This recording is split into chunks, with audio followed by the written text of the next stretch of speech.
In the past, I restored this single shot Daisy Model H pop rifle and it looks lovely and I love it, but I love it so much I want to flex it on other people.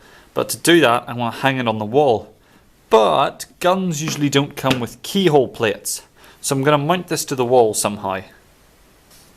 So I did a bit of browsing on the internet and after being completely uninspired I came up with this design. It's just a rectangle with two bits sticking out of it and the gun will just sit on those two bits.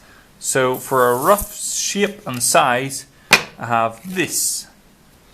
So the gun's centre of mass is bang on here, so I'm going to offset that very slightly to about there and then just have a holder here and here-ish and ta-da! Now to attach the holster pieces into the back bit I could get fancy and do dowels or mortise and tenons, but I'm just going to go bland and do a screw in the top, screw in the bottom, bing bang bosh. However, to give it a bit of class, I'm going to make it out of some mahogany and it'll also fit well with the stock of the gun. Now, it's very important to be sure that the wood you use is sustainably sourced, and I know the mahogany I'm using is because it comes from some old window frames. Now, I have got meters and meters of this stuff in ranges of lengths and I'm loving it because it was free and it's really nice wood. It does, however, mean I've got a little bit more work to do to keep it in shape. So I actually only need 3 pieces. I'm going to need a long flat back, so I'm going to cut this piece to the full width and then rip that down the middle and glue those together, and that'll give me a big wide thin back. And then for the 2 hangers I'll just cut them down here and here, and that'll give me a nice chunky piece of mahogany. Now this absolute beast is my Startrite TA275 table saw, and I did a series of videos and what you can watch on it, and I restored it, put a whole new motor in it, put a new fence on it, resurfaced the top, new insert plate, the whole shebang, and now with its 10-inch blade I'm going to rip down this mahogany.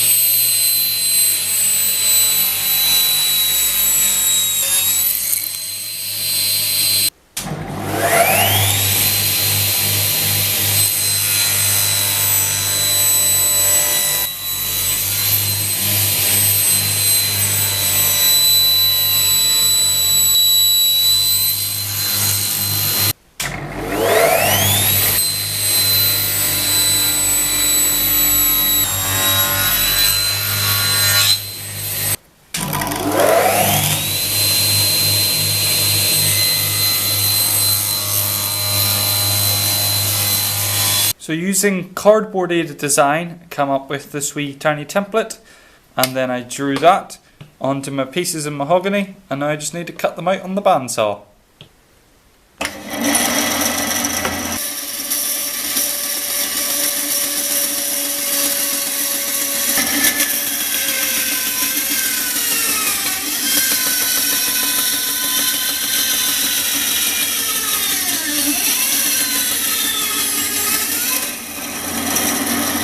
Now I've brought some clamps and the bits of wood up to the house here because it's warm enough for the glue to go off, and I've chosen these 2 edges which fit together very nicely, and you almost can't, well, you can't see the seam, but that's not that bad. So I'm going to use this here stuff, Everbuild 502, been using it for a few years, works fine, no issues. There we go, she's all clamped up and glued up. Now I just need to come back in 12 hours. So it's a new dawn and a new day, and this piece is all lovely and glued up, and these are sitting in place where I want them. The gun is where I want it, but it's all temporary. So first thing, this glue line is rubbish, and rubbish on this side. On this side the line isn't even flat, so I'm going to plane it down and chop off the ends. Now I have to warn you, this thing is deadly loud.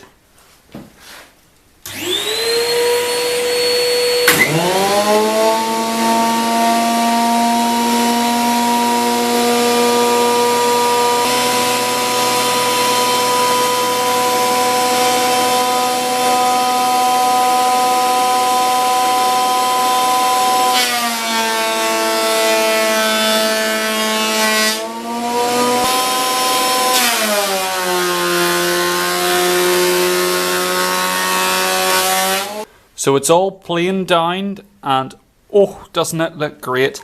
Now there is these two holes in it, but that's alright because this is the back. Oh, yes, look at that. It's amazing. It really is just perfect. Like you can't even tell where the glue line is at all. The only way you can tell is actually by the end.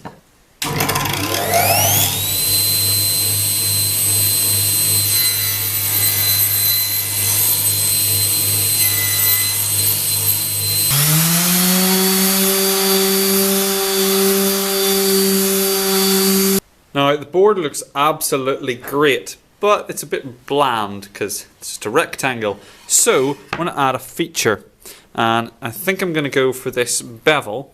And if it does go that bad, which it shouldn't, because like bevel looks pretty good, I can always just put it on the bottom, and then it'll give it like a hovering effect. And I'm going to apply this bevel with my router, and a bevel bit. Now you could do this with a hand plane, but it's quicker, more accurate, and fun this way.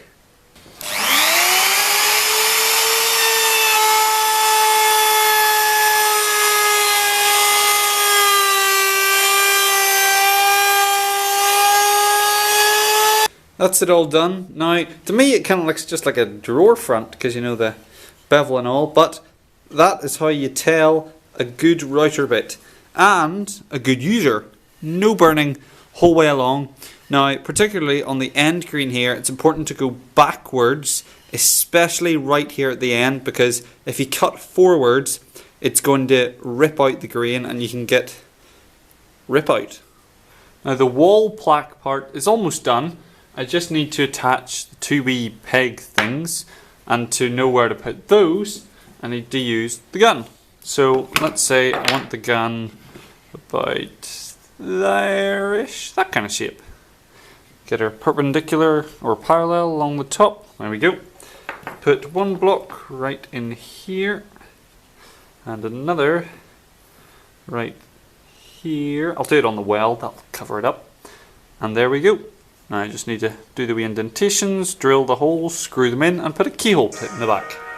So I've marked the locations of the holes on the plaque and on the back of the little holster thingies. So I'll need to drill a hole in this, a hole in this, put the screw through the back, and then I can measure the diameter of the barrel and cut that size of hole into the top of the hanger.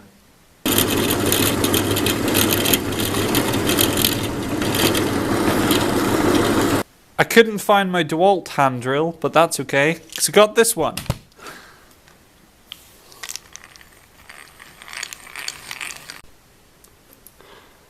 $23mm. So I want a semicircular indentation on the edge, but when you try and drill a hole, and if the point isn't in the wood, it's basically impossible. So you drill on the other piece of wood. As such, you just clamp it to another piece of wood and drill a normal circle with half of it on this, and then you just declamp it and voila.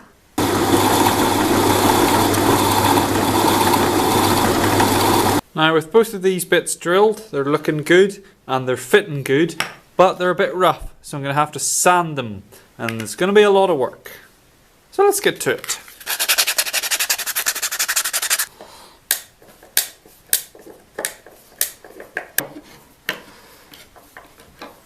Now the gun should fit on perfectly. Woohoo! Now I want to fix this to the wall, and to do that I'm going to use a keyhole plate. Now this isn't actually a keyhole plate, it's a piece of metal that I drilled 2 holes in. But basically this goes on the back as such. There's a wee hole and this fits over the top of the screw. So I've found the centre of the mass of the holder with the gun, that's down here. I'm going to put it up near the top because the weight of the gun is going to want to tip the whole thing forward. So the higher I have, the fixing point is better.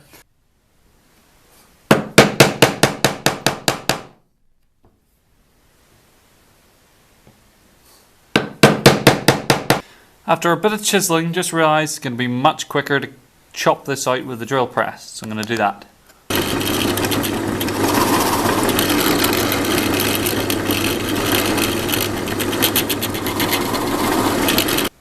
It is done. Oh, finally. It looks a bit brutal on the back there, but should do the job. So let's get her into place. So there we go. It is looking wonderful, and it fits on perfectly and can easily be lifted off. However, the pivot is off center, and so it looks like that. But with the weight of the gun also being off center, they perfectly match up and become level. Look at that. So if you like the look of the gun, there'll be a 3-part series here where you can watch me restore it. It is a 1920s Daisy single shot Model H, and I love it. It even works.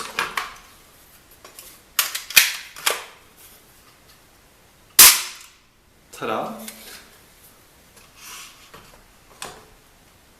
So go ahead.